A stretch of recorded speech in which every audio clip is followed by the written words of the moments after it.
जो विधायक जी खत्म हुए हैं ना, उनका बेटा सुजीत चुनाव लड़ेगा और वो वहां से जीतेगा। हम सब लोग समाजवादी के लोग लगेंगे फिर चुनाव में और जिताएंगे। टिकट फाइनल हो गया? हाँ, हो गया। समाजवादी पार्टी ने अपने प्रत्याशी के रूप में दिवंगत विधायक सुधाकर सिंह के बेटे सुजीत सिंह को चुनाव मैदान में उतारने का ऐलान कर दिया। घोसी विधानसभा सीट जो है वो पूर्वांचल की मऊ जिले में पड़ती है। मऊ जनपद के राजनीतिक इतिहास की बात करें तो दशकों से मऊ जनपद में भूमिहार जाति का राजनीतिक वर्चस्व रहा है। समाजवादी पार्टी की बात करें तो वहाँ समाजवादी पार्टी के मौजूदा सांसद हैं राजीव राय। कहा जा रहा है कि अगर भारतीय जनता पार्टी ने उस सीट को ओम प्रकाश राजभर को दिया तो अपने बेटे अरविंद राजभर को विधानसभा का चुनाव लड़ा देंगे। कभी चंद्रशेखर सिंह के साथ सुधाकर सिंह ने राजनीति की शुरुआत की थी। इमरजेंसी में 17 साल की उम्र में जेल तक गए थे। उनके बेटे सुजीत सिंह को समाजवादी पार्टी जब उपचुनाव में उतारेगी तो लोगों में इस बात की चर्चा है कि सुजीत सिंह सुधाकर सिंह के ही पैटर्न पर चुनाव लड़ेंगे। आज समाजवादी पार्टी ने अपने प्रत्याशी के रूप में दिवंगत विधायक सुधाकर सिंह के बेटे सुजीत सिंह को चुनाव मैदान में उतारने का ऐलान कर दिया। मौका था समाजवादी पार्टी के कद्दावर नेता प्रमुख महासचिव शिवपाल यादव गाजीपुर पहुंचे थे। सपा नेता पूर्व मंत्री ओम प्रकाश सिंह के घर उनके भतीजे के सड़क दुर्घटना में मौत हो जाने के बाद शिवपाल यादव उनके परिवार में शोक संवेदना व्यक्त करने गए थे। पत्रकारों ने घोसी उपचुनाव को लेकर के जब सवाल पूछा कि किस प्रत्याशी को वहां उतारेंगे तो शिवपाल यादव ने आज मीडिया के सामने ऐलान कर दिया कि हम दिवंगत विधायक सुधाकर सिंह के बेटे सुजीत सिंह को ही चुनाव मैदान में उतारेंगे। जैसे ही शिवपाल यादव ने यह बात कही उसके बाद से पूरे उत्तर प्रदेश में राजनीतिक घमासान मच गया। लोग तरह तरह की अटकलें लगा रहे हैं कि समाजवादी पार्टी ने तो अपना प्रत्याशी का ऐलान कर दिया है, लेकिन भारतीय जनता पार्टी क्या करेगी अभी उसमें सस्पेंस बरकरार है। इससे पहले हमने कई बार चर्चाएं की है, लेकिन घोसी विधानसभा सीट जो है वो पूर्वांचल की मऊ जिले में पड़ती है। मऊ जनपद के राजनीतिक इतिहास की बात करें तो दशकों से मऊ जनपद में भूमिहार जाति का राजनीतिक वर्चस्व रहा है। कल्पनाथ राय वहां कभी विकास पुरुष के रूप में जाने जाते रहे।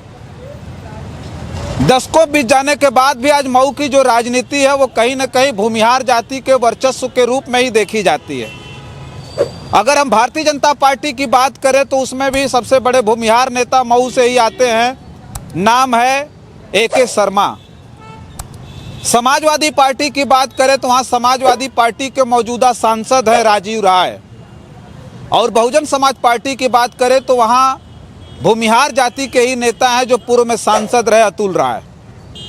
तो एक तरह से कहा जाए तो भूमिहार जाति का राजनीतिक वर्चस्व मऊ में दशकों से है।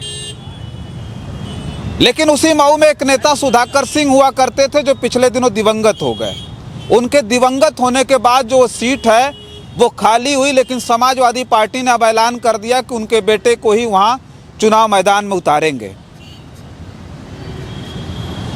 अब जो है भारतीय जनता पार्टी की तरफ से अटकलें लगाई जा रही है कि भारतीय जनता पार्टी अपना प्रत्याशी वहां उतारेगी, लेकिन उस सीट को खाली होने के बाद जीभ लपलपाए वहां पर बैठे ओम प्रकाश राजभर भी कहीं न कहीं उस सीट को अपने पाले में लाने की कोशिश करेंगे। कहा जा रहा है कि अगर भारतीय जनता पार्टी ने उस सीट को ओम प्रकाश राजभर को दिया तो अपने बेटे अरविंद राजभर को विधानसभा का चुनाव लड़ा देंगे, क्योंकि ओम प्रकाश राजभर के बेटे अभी 2024 के चुनाव में वहां से लोकसभा का चुनाव लड़े थे और बुरी तरह से समाजवादी पार्टी के प्रत्याशी के सामने हार गए थे।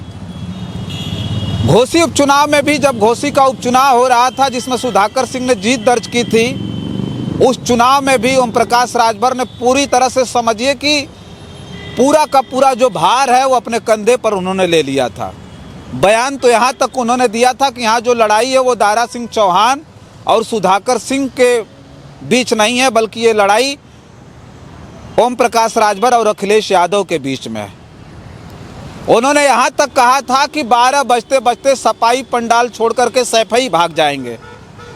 पत्रकारों ने वह दृश्य भी दिखाया था जब ओम प्रकाश राजभर और उनके साथ जितने उनके नेता और कार्यकर्ता थे बड़े, सब वहां से भाग खड़े हुए थे और वहां पर समाजवादी पार्टी ने जीत दर्ज किया था। उस स्थिति में सुधाकर सिंह चुनाव जीते थे जब पूरी की पूरी यूपी की कैबिनेट जो थी योगी आदित्यनाथ सहित, वह घोसी विधानसभा के उपचुनाव में घोसी में कैंप किए हुए थी। अखिलेश यादव ने केवल एक रैली की थी, बाकी शिवपाल यादव ने पूरी तरह से मोर्चा संभाला था। बताया जाता है कि एक डीएसपी वहां पूरी तरह से चुनाव को प्रभावित करने की कोशिश कर रहा था, लेकिन सुधाकर सिंह का वो कद था, जनता उनके साथ थी। एक बात और बता दें कि उस वक्त विधानसभा का उपचुनाव हमने खुद देखा था, हमने कवर किया था। बताया जाता है कि घोसी कोतवाली में चुनाव से 2 से 3 दिन पहले तमाम जो सभासद थे, पार्षद थे, जो समाजवादी पार्टी के पक्ष में थे, उनको बुला करके कोतवाल इस बात को समझाता है कि कोई बूथ पर नहीं जाएगा और कोई सुधाकर सिंह का प्रचार नहीं करेगा। लोग ये बताते हैं कि जैसे उस वक्त सुधाकर सिंह को ये बात पता चली थी, सुधाकर सिंह तुरंत घोसी कोतवाली पहुंचे थे और उन्होंने साफ तौर पर इंस्पेक्टर से कहा था कि अगर हमारी बात अगर नहीं समझे, इन्हें अभी नहीं छोड़ा गया, नहीं यहाँ से भेजा गया, इन पे दबाव बनाना बंद नहीं किया गया, तो 10 मिनट के अंदर पूरा का पूरा कोतवाली हम यहाँ घेरवा देंगे। कोतवाल को यह बात समझ में आ जाती है। पहले से कोतवाल ये बात जानते थे कि सुधाकर सिंह का जो कद है वो छोटा कद नहीं है, बल्कि बहुत बड़ा कद है। कभी चंद्रशेखर सिंह के साथ सुधाकर सिंह ने राजनीति की शुरुआत की थी। इमरजेंसी में 17 साल की उम्र में जेल तक गए थे। उनके बेटे सुजीत सिंह को समाजवादी पार्टी जब उपचुनाव में उतारेगी तो लोगों में इस बात की चर्चा है कि सुजीत सिंह सुधाकर सिंह के ही पैटर्न पर चुनाव लड़ेंगे। वहां के लोग बताते हैं कि सुजीत सिंह और सुधाकर सिंह में इसलिए कुछ अंतर दिखाई नहीं देता क्योंकि लगातार दशकों से सुजीत सिंह अपने पिता के पैटर्न पे चल करके घोसी में वो राजनीति कर रहे थे। जहां उनके पिताजी नहीं पहुंच पा रहे थे, सुजीत सिंह खुद वहां पहुंचते थे। सुजीत सिंह घोसी ब्लॉक के ब्लॉक प्रमुख भी रह चुके हैं। कहा जा रहा है कि अब सुजीत सिंह जब चुनाव मैदान में उतरने जा रहे हैं तो ठीक जिस तरह से तमाम जातियां दलों का बंधन तोड़ करके उनके साथ खड़ी होती थी, ठीक उसी तरह से घोसी विधानसभा के जो लोग हैं वो सुजीत सिंह के साथ भी खड़े होंगे। आपने देखा होगा कि सुधाकर सिंह के निधन के बाद उनके घर पहुंचने वाले जो बड़े बड़े नेता थे पूरे उत्तर प्रदेश में, शायद मुख्यमंत्री को छोड़ दिया जाए तो कोई ऐसा ठाकुर नेता नहीं बचा होगा जो सुधाकर सिंह के घर शोक संवेदना व्यक्त करने ना गया हो। ब्रजभूषण शरण सिंह जैसे नेता ने तो हेलीकॉप्टर तक उतारा था और सत्ता पक्ष के तमाम बड़े बड़े विधायक और मंत्री पहुंचे थे। कहा जाता है कि मऊ के तमाम जो भारतीय जनता पार्टी के नेता थे, एक एक करके वो सुधाकर सिंह के घर उनके निधन के बाद शोक संवेदना व्यक्त करने गए थे। इसलिए उम्मीद ये है कि आने वाले वक्त में जब वो चुनाव लड़ेंगे तो सारे लोग सुजीत सिंह के साथ खड़े होंगे। ऐसी स्थिति में ओम प्रकाश राजभर के बेटे अरविंद राजभर का किस तरह का भविष्य होगा ये देखना बड़ा दिलचस्प होगा, क्योंकि अरविंद राजभर इससे पहले बाजडी से चुनाव लड़े, हार गए। भारतीय जनता पार्टी के साथ गठबंधन था, गठबंधन में हार गए। समाजवादी पार्टी के साथ गठबंधन के बाद वो शिवपुर चुनाव लड़े, हार गए। लोकसभा का चुनाव फिर भारतीय जनता पार्टी के गठबंधन में लड़े, बुरी तरह से हार गए। इस बार भी लोगों में चर्चा है कि इस बार भी ओम प्रकाश राजभर आएंगे तो बुरी तरह से यहाँ से हार के जाएंगे। भारतीय जनता पार्टी कोई प्रत्याशी अगर वहाँ उतारेगी तो भारतीय जनता पार्टी भी लड़ाई में वहाँ बुरी तरह से चुनाव हारने जा रही है, क्योंकि कई ऐसे मामले हैं जो समाजवादी पार्टी के प्रत्याशी सुजीत सिंह की जीत पक्की करते हैं। एक जो सुधाकर सिंह ने फसल बोई थी,